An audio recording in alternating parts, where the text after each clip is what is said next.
સિંગવડ તાલુકાના પહાડ ગામે રખડતા શ્વાનના હુમલાથી 5 વર્ષીય બાળક ગંભીર રીતે ઘાયલ.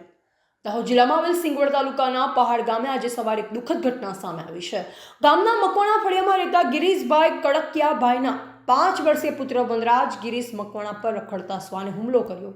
મળતી માહિતી મુજબ સવારે આશરે 7:30 વાગે વનરાજ પોતાના ઘરની બહાર નીકળ્યો હતો. ત્યારે બહાર રખડેલ શ્વાને અચાનક તેના પર હુમલો કર્યો. શ્વાને બાળકના હાથ અને માથાના ભાગે ગંભીર રીતે બચકા ભર્યા, જે કારણે બાળક ગંભીર રીતે ઘાયલ થયું. ઘટના બાદ તુરંત જ પરિવારજનોએ 108 એમ્બ્યુલન્સની મદદથી બાળકને દુધિયા પ્રાથમિક આરોગ્ય કેન્દ્ર ખાતે પ્રાથમિક સારવાર માટે ખસેડ્યો હતો, જ્યાં ફરજ પરના તબીબોએ બાળકની હાલત ગંભીર જણાવી તેને વધુ સારવાર માટે દાહોદની ઝાયડસ હોસ્પિટલ દાહોદ ખાતે રિફર કર્યો. આ ઘટનાના પગલે પરિવારજનોમાં ભારે રોષ જોવા મળી રહ્યો છે. સ્થાનિક લોકો દ્વારા રખડતા પ્રાણીઓની સમસ્યાને લઈ તંત્ર સામે પણ પ્રશ્ન ઉઠાવવામાં આવી રહ્યા છે.